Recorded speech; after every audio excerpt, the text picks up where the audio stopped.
결혼과 성. 행복한 결혼 생활을 위해서는 부부간의 대화, 즐거운 식사, 그리고 원만한 성생활.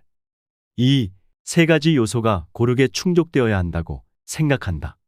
그러나 이 세 가지 조건을 다 만족시키기는 너무나 어렵다.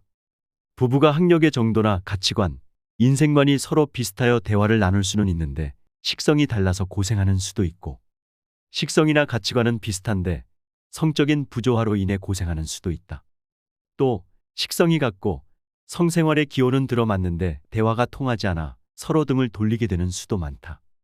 논어를 보면 공자가 바른 정치를 위해서 필요한 세 가지 조건을 족식, 족병, 민신이라고 말한 부분이 나와 있다. 어떤 제자가 그 세 가지 가운데 하나를 빼어도 된다면 무엇이 되겠느냐고 묻자 공자는 족병, 즉 국방을 위한 군사력이라고 대답했다. 제자가 다시 나머지 두 가지 중에서 빼어도 되는 것이 무엇이냐고 묻자 공자는 족식, 즉 경제력이라고 대답했다. 그러니까 공자는 정치에 가장 필요한 기본 요건을 민신, 즉 위정자에 대한 백성들의 믿음이라고 본 것이다. 나도 한번 공자식 문답법으로 나의 생각을 전개시켜 나가 보기로 하겠다. 행복한 부부 생활을 위한 세 가지 조건 중 하나를 빼어도 되는 것이 무엇이냐고 내게 누가 묻는다면 나는 서슴지 않고 대화라고 대답하겠다. 물론 부부간의 대화는 참으로 중요하다. 요즘에는 특히 부부간의 대화, 부모와 자식 간의 대화, 선생과 제자 사이의 대화 등 인간 서로 간의 대화가 강조되고 있다. 모든 것이 자동화되고 특히 TV가 안방을 점령하게 된 뒤로는 가족 간의 대화가 점점 사라져가기 때문일 것이다. 그러나 대화가 안 통한다고 해서 부부 사이에 크게 금이 가지는 않는다. 원래 부부란 오랫동안 함께 살다 보면 이심전심의 대화가 가능해지기 때문에 더욱더 대화는 그리 중요한 요소가 되지 못한다. 논리적인 대화나 토론을 나누는 젊고 유식한 부부보다 평생을 서로 별로 말을 안 하고 지냈던 옛날 우리 조상들의 부부 생활을 보면 아내는 안방, 남편은 사랑방에서 서로 별거 비슷한 생활을 하였다. 오히려 더 원만하고 안정감 있는 결혼 생활을 유지할 수 있었던 것은 이 까닭이다. 사랑은 말로써 주고받는 것이 아니요 눈으로 말하는 것이다. 부모 자식 간의 대화는 단란한 가족 관계를 위해서 확실히 필요하다. 그러나 부부간의 대화는 있으면 좋지만 없으면 없는 대로 견뎌낼 만하다고 나는 생각한다. 그러면 이제 남는 것은 식사 문제와 성 문제인데 이 둘 중에서 무엇을 하나 빼어내라고 한다면 조금은 망설여질 수밖에 없겠다. 식욕과 성욕은 우리가 살아가는 데 있어 가장 필수적인 요소이기 때문이다. 특히 식욕의 문제는 부부 생활에 있어 가장 중요한 요소가 될 수도 있다. 우리나라 가정의 경우 가족들 간의 대화가 이루어지는 것이 대개 식탁에서 가족끼리 식사를 할 때라는 사실을 감안해 보면 대화조차도 식사에 의존하게 된다고 볼 수도 있다. 결혼을 하고 나서 처음으로 부딪히는 부부간의 갈등은 대개 식사 문제에서 비롯된다. 둘이 연애를 할 때는 먹는 것은 그다지 문제가 되지 않는다. 그저 만나기만 하면 좋고 얼굴만 바라보아도 저절로 배가 불러지기 때문이다. 그러나 신혼의 단꿈이 깨지고 점차 일상적인 부부 생활의 권태를 느낄 때쯤 되게 되면 두 사람은 식사 문제 때문에 서로 다투고 고민하게 되기 쉽다. 두 사람이 결혼하기 전까지 살아온 환경이 서로 다르기 때문에 식성이 같기가 퍽 어렵기 때문이다. 남편은 매운 음식을 즐기는데 아내는 매운 음식을 못 먹는다든가 남편은 국물이 있어야 밥을 먹는데 아내는 국 종류를 싫어하고 젓갈류나 장아찌 등 딱딱한 음식을 좋아한다고 하면 두 사람은 식사 때마다 고통스럽다.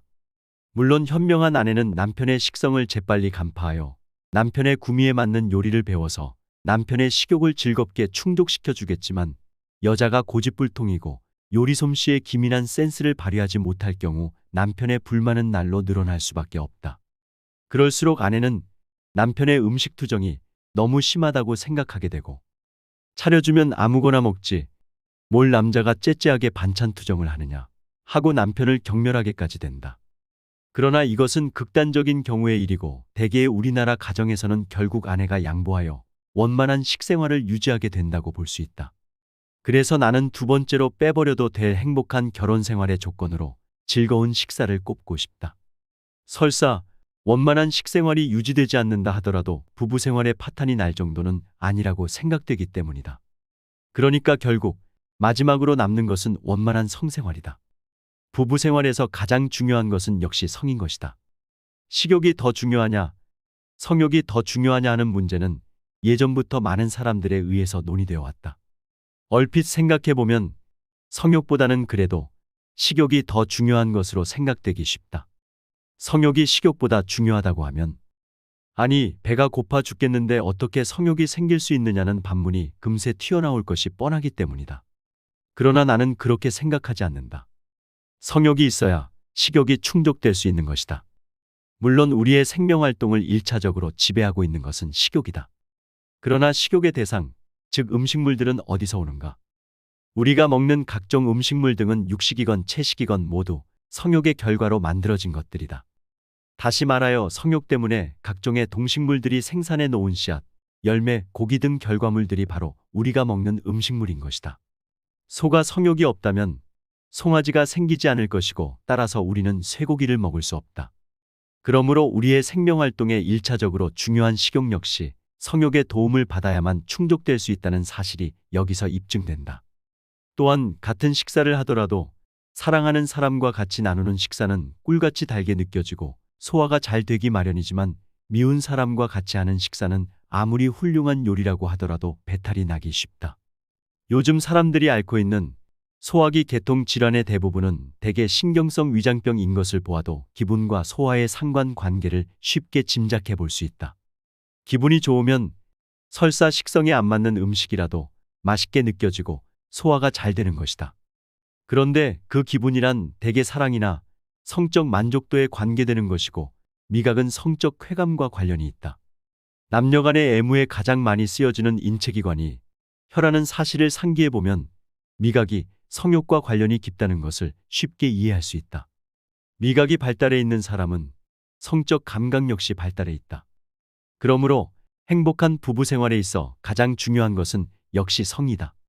사람들은 결혼을 할 때 성격이 비슷해서 이상이 맞아서 학벌과 집안 환경이 걸맞아서 등등의 이유를 대지만 사실상 결혼을 할 때 신랑 신부의 심리는 오로지 성욕 충족의 갈망으로 가득 차 있다.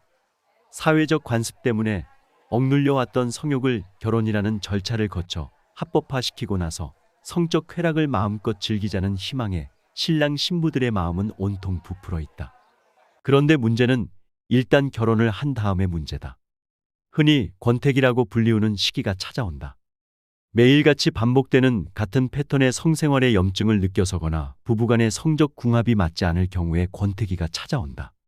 결혼하고 나서 결혼에 대한 후회와 성적 불만족이 금방 느껴지는 경우는 결혼 직후부터 아예 부부간의 원만한 성생활이 이루어지지 않을 경우이다. 우리나라의 현재 결혼 습관으로 볼 때 부부간의 원만한 성생활을 즐길 수 있는 확률은 지극히 낮다. 왜냐하면 결혼 전의 정사를 금기시하고 있기 때문이다. 여자는 결혼하기까지 반드시 정조를 지켜야 하며 남자 역시 여자보다는 덜하지만 그래도 순결이 강조된다. 말하자면 결혼 이전에 서로의 속궁합을 맞춰볼 기회가 전혀 없는 셈이다. 연애 결혼일 경우라면 좀 덜하다. 성교는 아니더라도 애무 정도는 많이 해보았을 것이기 때문이다. 그러나 중매 결혼의 경우에는 오직 사주역학의 궁합점에 의지하는 수밖에 없다. 그래서 혼전의 성의 연습이 없었으므로 결혼 이후에 부부간의 성적 일체감을 맛보기가 어려워지는 것이다. 게다가 우리나라의 성교육에서는 아직도 육체적 애정보다는 정신적 사랑을 더욱 강조하고 있다. 그러다 보니 많은 젊은이들이 상대방에 대한 자기의 정신적 애정의 깊이를 믿고 쉽사리 결혼으로 뛰어든다. 정신적 애정이라는 것이 결국은 허구요, 성욕을 가장하기 위한 자기 방어 심리라는 것을 모르고서 말이다. 그렇다면 일단 결혼을 하고 난 뒤에 원만한 성생활을 하려면 어떻게 해야 할까? 제비 뽑은 것이 우연히 들어맞는 식으로 다행히 두 사람의 속궁합이 맞아 떨어지는 경우라면 별 문제가 없겠으나 그렇지 못한 경우라면 두 사람 사이의 노력이 제일 중요하다고 말할 수밖에 없다. 이 노력은 다시 말하여 상대방의 성적 기호에 대한 이해심을 키우는 노력을 말한다. 성행위에 있어 변태란 없는 것이며 각자의 성적 기호만 존재한다는 사실이다. 이 사실을 부부 각자가 명심하는 것이 중요하다. 이러한 노력이 불가능할 경우 그 부부는 차라리 헤어지는 것이 낫다. 성적 즐거움이 없는 부부 생활은 지옥이나 다름없기 때문이다.